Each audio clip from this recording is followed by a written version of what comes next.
a police officer with unchecked power, a woman who refuses to be silenced. When Officer Bradley Connors pulls over Camille Richardson, he thinks it's just another routine stop. But in a matter of minutes, he learns a lesson he will never forget. Who really holds the power? And what happens when justice turns the tables? Stay tuned to find out in today's powerful story on H2 Black Thread. Don't forget to leave a comment sharing your thoughts and subscribe to the channel to stay updated with our latest videos, because the truth deserves to be told. The early morning sun cast long golden streaks across the quiet streets of Summit Springs, Georgia, a town known for its deep-rooted traditions and unspoken social hierarchies. The air was crisp, filled with the faint aroma of freshly brewed coffee and the gentle hum of a town just beginning to wake up. At Marston's Cafe, an upscale coffee shop nestled between high-end boutiques and art galleries, Camille Richardson sat in her sleek black Mercedes S-Class, sipping a hot latte. She had always enjoyed these early mornings, a brief moment of peace before diving into the long hours of work that her job demanded. Dressed in a tailored navy blue suit, her dark brown eyes calmly scanned the street as she took slow, measured sips from her cup. Everything about her exuded confidence. The way she sat with perfect posture, the unbothered expression on her face, the quiet authority she carried effortlessly.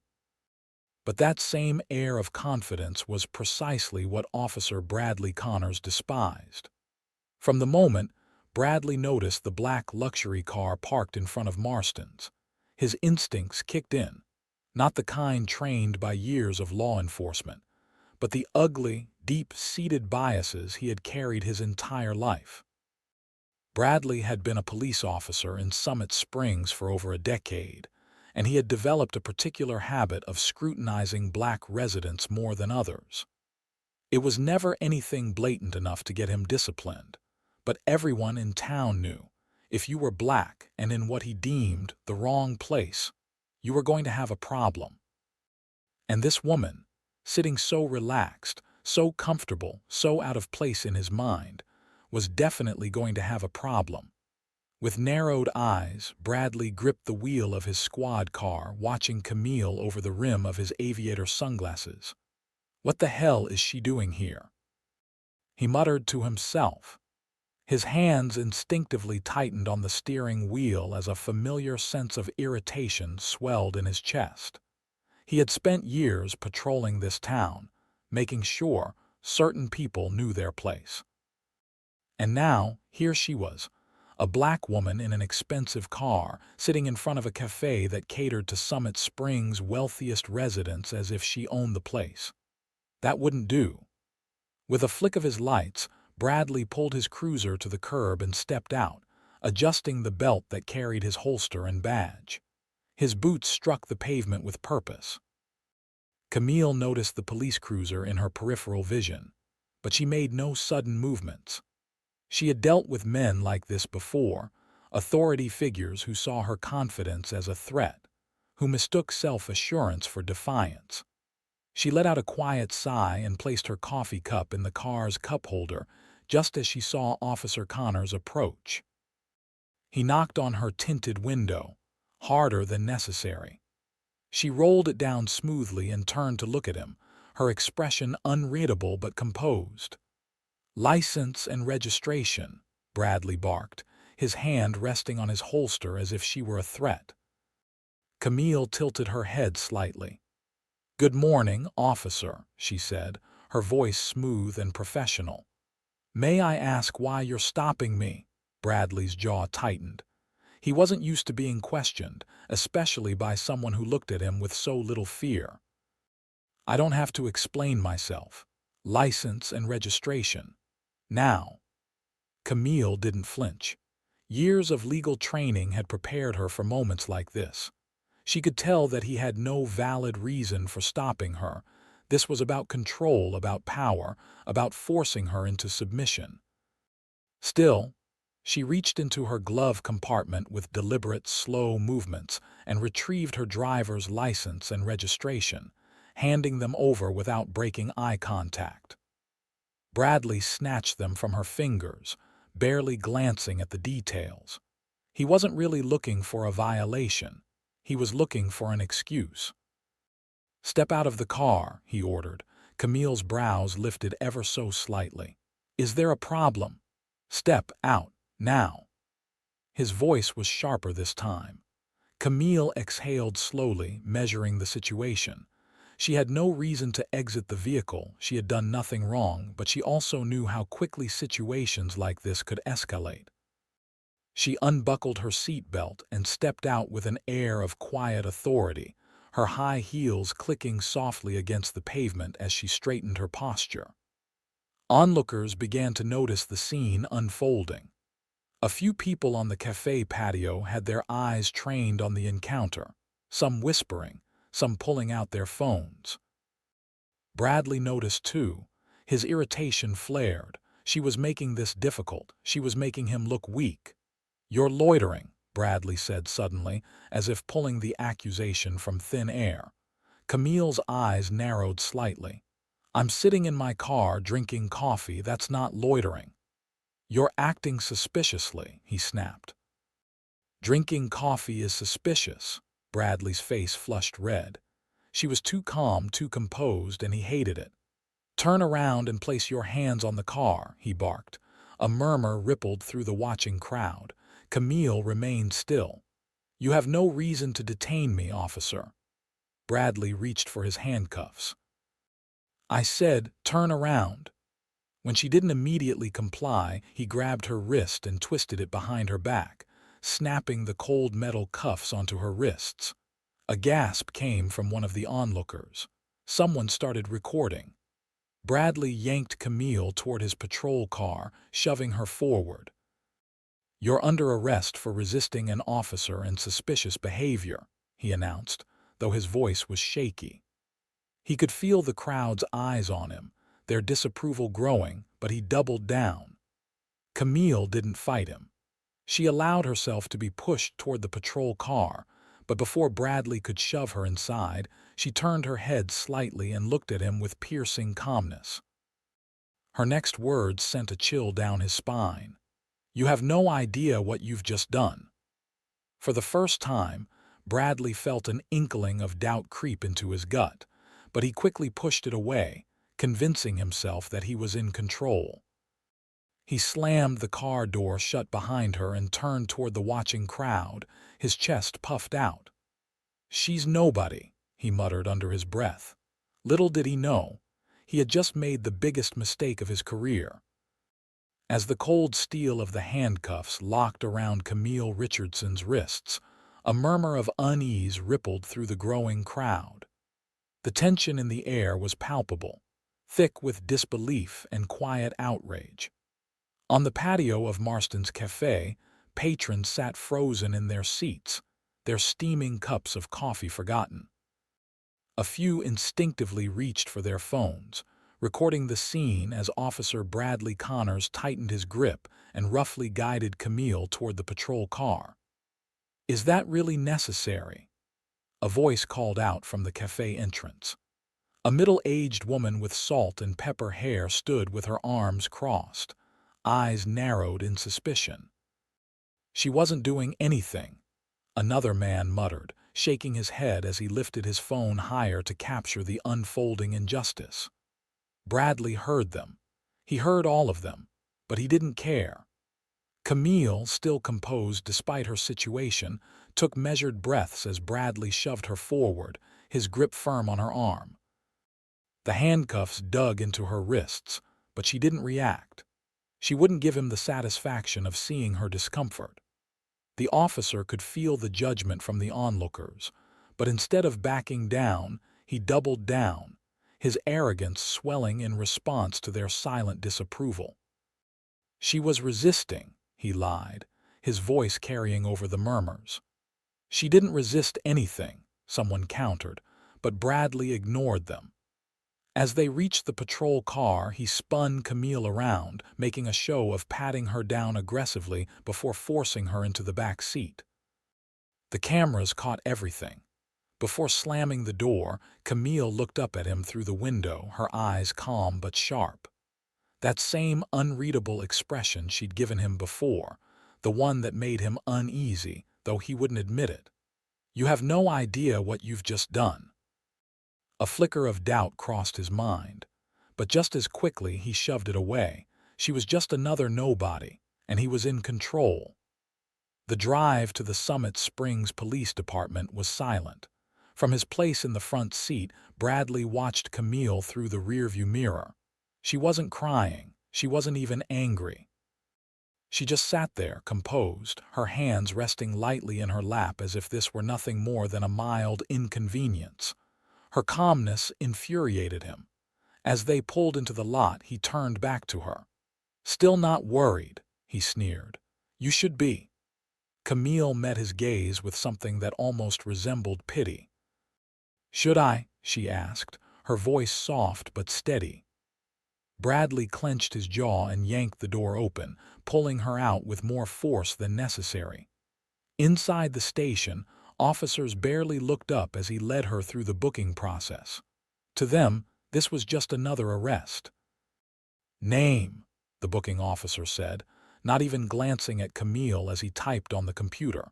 Before she could respond, Bradley cut in. "Camille Richardson, arrested for resisting an officer and suspicious behavior." The officer gave Bradley a side glance but didn't comment. He merely nodded and continued processing the intake. Camille, hands still cuffed, turned slightly toward the holding cells. A row of cold, metal-barred enclosures filled with minor offenders waiting for arraignment. She scanned the room, unfazed, making note of everything around her. She could feel Bradley's eyes on her, waiting for her to show some kind of reaction, fear, anger, anything. She gave him nothing. That, more than anything, made his blood boil. After an hour of booking and paperwork, Bradley leaned against his desk, arms crossed, watching as Camille sat on the cold metal bench inside her holding cell. She wasn't like the others he had arrested before. Most people who sat in that cell fidgeted, mumbled, pleaded, or lashed out. But Camille, she simply waited. It bothered him. "You're awfully quiet," he finally said, walking over to the bars. "You're sitting in a jail cell, lady. Doesn't that make you angry?" Camille tilted her head, studying him like a scientist observing a specimen under a microscope. "What would be the point?" she asked. Bradley scoffed, shaking his head. "This isn't one of your fancy city offices," he said. "You're not in control here." A faint smile ghosted across Camille's lips. "You really believe that, don't you?" Something about her confidence unnerved him, but he refused to show it. Bradley waved a dismissive hand. "Enjoy your stay," he muttered, turning away. He didn't know that his control was slipping through his fingers by the minute. While Bradley reveled in his false victory, the outside world was already reacting. The footage from Marston's cafe had made its way onto social media. Within minutes, it had been shared thousands of times, the hashtags multiplying like wildfire. Justice for Camille, racial profiling, Summit Springs police activists, journalists, and prominent figures began to take notice. One retweet led to another, and soon the video had reached the desk of a prominent civil rights attorney in Atlanta, who immediately contacted their team to investigate. At the same time, news stations picked up the story. By evening, local broadcasts in Georgia were running the footage, and discussions of racial bias in policing dominated online conversations. Back at the station, Bradley was completely unaware. He sat at his desk, scrolling through his phone with disinterest, feeling triumphant. Another day, another arrest. He had played his part in keeping order in Summit Springs. When his phone buzzed with a notification, he frowned and tapped the screen. His blood ran cold. The video of Camille's arrest was trending, Comment sections were flooded with outrage. "This is unacceptable. This officer needs to be investigated immediately. She did nothing wrong. This is police harassment. Who is she? Someone find out her name. This woman needs to be defended." His jaw tightened. He tapped the department's internal messaging system, his stomach twisting in frustration when he saw multiple messages from his superiors: "Chief Patterson, Bradley, come to my office. Now. LT. Ramirez, what the hell did you do?" A cold sense of unease settled in his chest. This wasn't going to go away. For the first time, Bradley felt something unfamiliar: fear.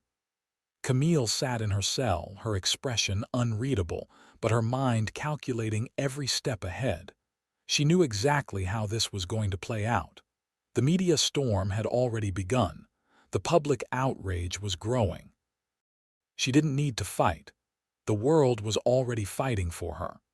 And Bradley, he had no idea that in less than 48 hours he would be standing in court, not as a hero but as the accused. This was far from over. The morning sun barely crept over the Summit Springs courthouse, casting long shadows over the steps as people gathered outside. The air was thick with anticipation, voices murmuring in low excitement as reporters set up their cameras, adjusting their microphones, waiting for the trial that had already captured national attention. Inside the courthouse, the packed courtroom buzzed with energy. Reporters, legal analysts, activists, and curious onlookers filled every available seat. A few even stood along the back wall, their eyes locked on the front of the room where the defendant and the prosecutor would soon enter. The case of Officer Bradley Connors vs. Camille Richardson had become more than just a simple court proceeding. It was a moment of reckoning. The heavy wooden doors creaked open, and in strode Officer Bradley Connors, his uniform crisp, his badge gleaming under the overhead lights. His stride was confident, almost cocky, as he adjusted his belt and took his seat at the defense table. He wasn't worried. Why should he be? He had been here dozens of times before, always for similar cases: someone resisting arrest, someone causing a disturbance, someone being non-compliant. And every time it had been the same result: a slap on the wrist for him, a fine or minor charge for the other person, and business as usual. His lawyer, David Callahan, was already seated beside him, shuffling through his files with the quiet assurance of a man who had done this all before. Bradley leaned back in his chair, smirking. "This'll be over in 20 minutes, he muttered. Callahan gave him a sideways glance, adjusting his tie. "Let's just stick to the plan." The plan was simple: paint Camille Richardson as an uncooperative, aggressive individual who refused to comply with a lawful order. It had worked before. It would work again. Then the doors at the opposite end of the courtroom swung open, and Camille Richardson entered. Instantly, the room shifted. She walked with measured steps, her heels clicking against the polished floor, each movement deliberate, calculated. Her gray suit was perfectly tailored, the lines sharp, her posture straight, her presence demanding attention without her saying a word. Even the judge, an older white man named Judge Walter Grayson, sat up a little straighter, watching her closely. She exuded power, confidence, and an unshakable presence. Bradley felt something twist in his stomach, something he didn't recognize at first. But it wasn't intimidation. It wasn't fear. It was doubt. "All rise," the bailiff announced as Judge Grayson entered. As the judge took his seat, the room fell silent, the only sound being the rustle of papers as Callahan prepared to launch into his well-rehearsed defense. Grayson adjusted his glasses and glanced between the two parties before nodding. "Let's proceed." Callahan rose first, buttoning his suit jacket and stepping forward with the ease of a man who had won dozens of cases just like this. "Your Honor," he began, his voice smooth, practiced. This is a straightforward case of a police officer following procedure and a civilian refusing to comply. The defendant, Officer Bradley Connors, acted in accordance with the law when he detained Miss Richardson after she refused to follow a lawful order. From her seat, Camille raised an eyebrow, but she said nothing. Not yet. Miss Richardson was loitering in a high-security area, and upon questioning, displayed a hostile attitude. She escalated the situation, leaving Officer Connors no choice but to detain her for suspicious behavior. A few muffled scoffs could be heard from the audience, but Callahan continued undeterred. "This is not a case of misconduct," he said smoothly, "but a case of an officer maintaining public safety in a situation that could have become dangerous." He smiled as if his argument was bulletproof. Bradley smirked, his confidence swelling again. "Here we go," he thought. Then Camille stood up. Unlike Callahan, she didn't rush.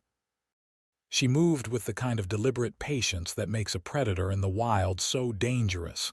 Calm, unhurried, deadly precise. She reached down, picked up her briefcase and set it gently on the table. Then, with the courtroom watching in rapt attention, she pulled out a small black leather case and flipped it open. The golden badge inside gleamed under the lights. Camille lifted her head, her voice carrying clear and steady across the silent room.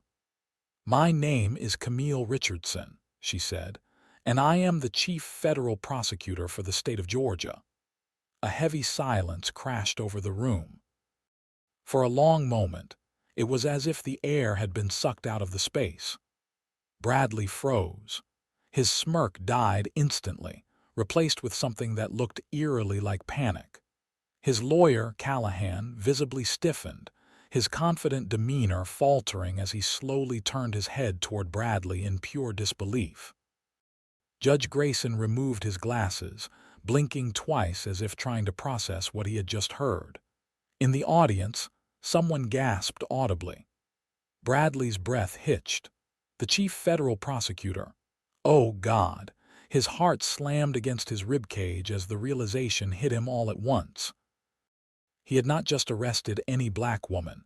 He had arrested one of the most powerful legal figures in the entire state, and now he was the one on trial. His throat went dry. He was screwed. Camille didn't blink as she spoke. "Your Honor, before we proceed further, I'd like to clarify something," she continued, her voice steady, firm. "Officer Connors did not know who I was when he arrested me. He did not have a valid reason for stopping me, questioning me, or detaining me. The footage from multiple witnesses will show that I was simply sitting in my car, drinking coffee, when he decided I didn't belong in that neighborhood." Bradley's palms felt clammy. "This is a textbook case of racial profiling," Camille continued, "and not just that, it is an abuse of power." She turned her sharp gaze toward Bradley, pinning him to his seat, and today Officer Connors is going to answer for that. The tension in the courtroom was suffocating. Bradley could feel every pair of eyes on him, watching, judging. For the first time in his life, he was the one under scrutiny. He had walked in confident and arrogant, expecting another easy win. But now he felt small. Now he knew he had made the biggest mistake of his career, and there was no way out. The tension in the courtroom was thick, an almost tangible force pressing down on everyone in attendance. Officer Bradley Connors sat frozen in his chair, his confidence evaporating like mist under the scorching heat of reality. His hands felt clammy, his once proud posture now slightly slouched. He had walked into this courtroom believing he was in control, believing that the system that had always protected him would continue to do so. But now he was exposed, and the worst part, it wasn't even his turn to speak, not yet. Across from him, Camille Richardson, the woman he had unlawfully arrested 2 days ago, stood poised, powerful, and in complete control. The courtroom, packed beyond capacity, watched with bated breath as she calmly reached for a folder from her briefcase. Then she spoke.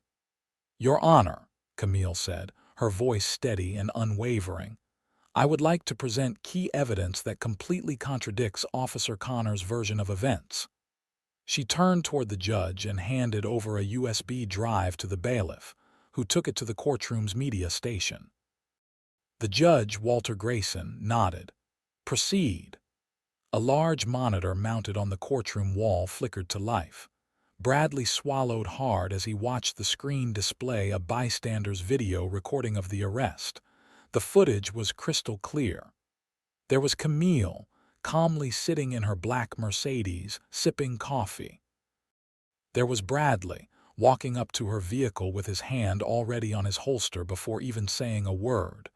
The room stayed eerily silent as the video played. "License and registration. May I ask why you're stopping me? Don't play games with me. Hand them over." The video continued. It showed how Bradley's tone became harsher with each word. It showed how Camille remained calm, how she asked valid legal questions that he ignored. Then came the part where he ordered her out of the car, without cause. The camera zoomed in just enough to catch his clenched jaw, his rigid posture, the way his grip tightened on her wrist when he cuffed her. Then the final damning moment, her warning to him, "You have no idea what you've just done." The video ended, and the silence in the courtroom was deafening.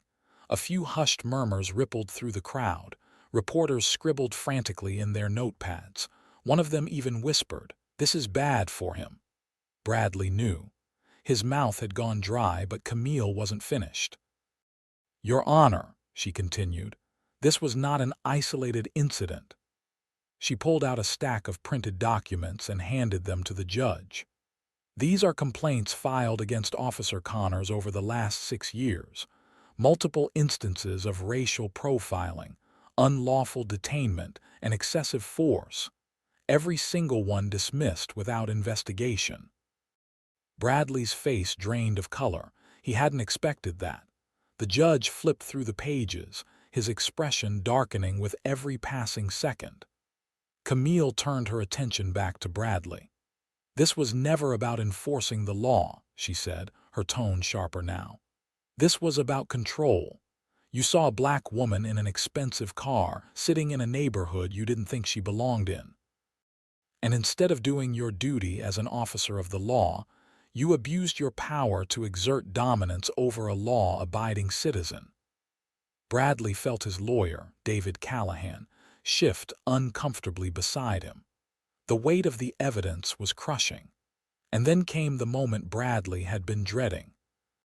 Judge Walter Grayson set the documents down slowly, his fingers interlaced as he fixed a cold stare on Bradley. "Officer Connors," he said, his voice low, deliberate, "do you have anything to say for yourself?" Bradley opened his mouth, but nothing came out. His throat felt like sandpaper. His mind scrambled for an excuse, for an explanation, but there was nothing. Finally, after what felt like an eternity, he managed to croak, I didn't know who she was." A ripple of laughter and disbelief spread through the audience. Someone let out a sharp, sarcastic, "Wow." Judge Grayson's eyebrows shot up. "And if she weren't the chief prosecutor, Officer Connors," he said, his voice edged with disgust, "would you have treated her any differently?" Bradley felt like the room was closing in on him. The walls felt too close. The air felt thick and suffocating. He had no answer to that, and that was the worst part. The murmurs in the courtroom grew louder. People leaned over, whispering to one another. Some shook their heads in disgust. Reporters were already typing headlines.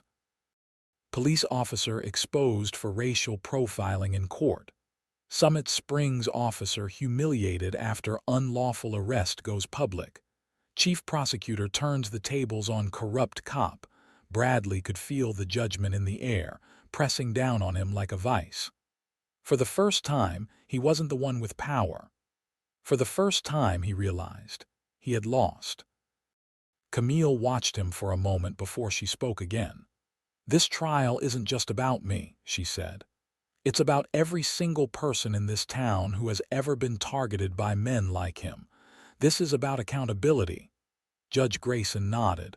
And accountability, he said, is exactly what this court is going to ensure.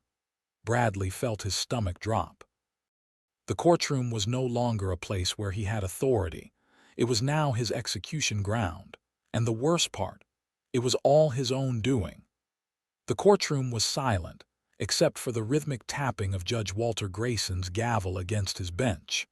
The echoes of that sound carried weight, finality, authority, and an undeniable reckoning. Bradley Connors sat motionless, his entire body rigid as though frozen in time. This wasn't how things were supposed to go. The system was always supposed to protect him. He had never been held accountable before. And yet here he was, waiting for a verdict that would decide his fate. Judge Grayson leaned forward, his expression severe.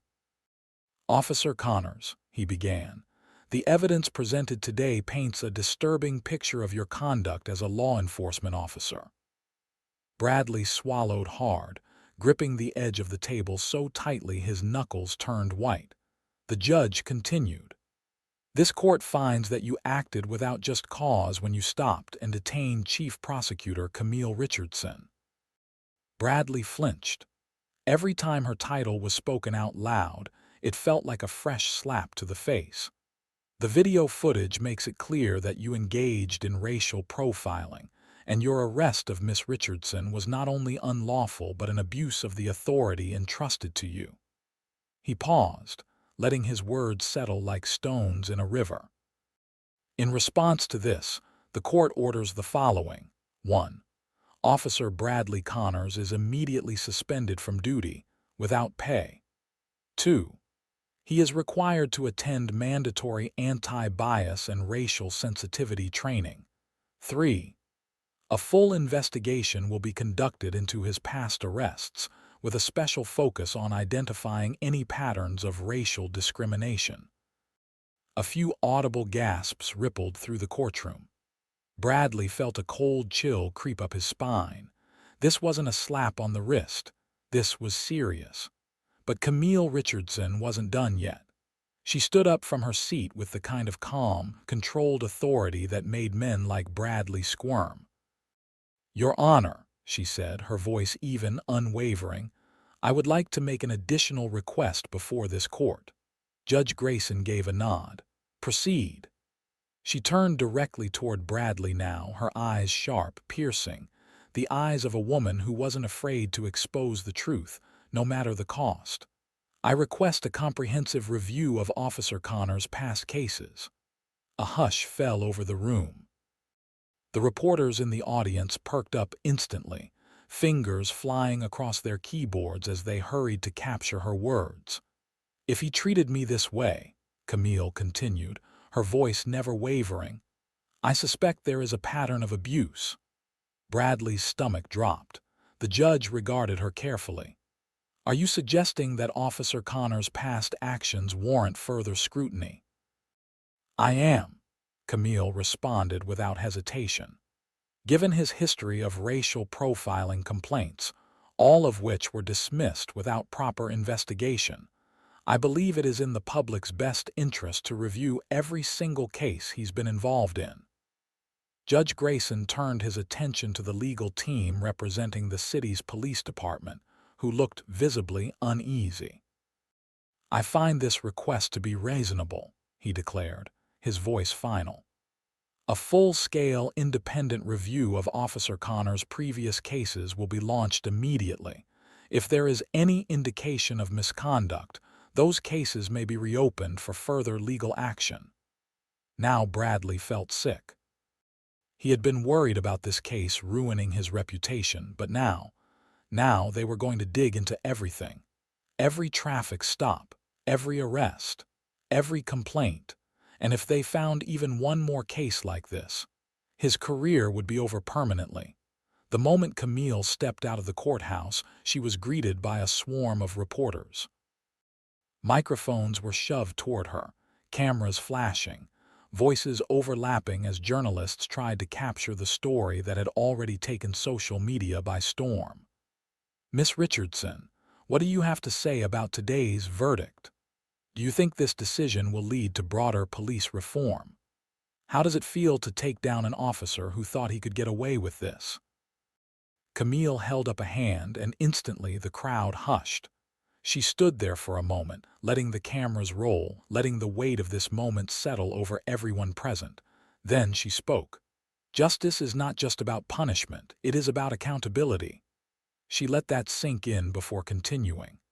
No one is above the law, not even those who enforce it. The crowd erupted, reporters scribbling frantically, some nodding in approval, others still reeling from the undeniable power in her words. Within minutes, her statement had already begun circulating online, attached to headlines and social media posts that fueled the ongoing national conversation. Meanwhile, back inside the courtroom, Bradley Connors sat at the defendant's table, his face ashen. His lawyer refused to meet his gaze. His colleagues sitting in the audience looked uncomfortable, distant, some of them already trying to quietly slip away. The moment the judge had issued the order for a full-scale investigation, he knew it was over. He buried his face in his hands, his mind racing. In just 10 minutes, his entire world had crumbled. His badge, gone, his paycheck, gone, his reputation, tarnished, and soon. His career might be over for good. Everything he had built on power, intimidation, and the belief that he was untouchable, had collapsed around him. For the first time, he was the one being judged, and this time there was no escape. Back outside, as Camille stepped off the courthouse steps, a young activist approached her. She was holding up her phone, live streaming, her voice filled with passion. "Miss Richardson," she said breathlessly, "you think this will set a precedent for other officers who engage in racial profiling?" Camille paused, choosing her words carefully. Then she nodded. "This is just the beginning.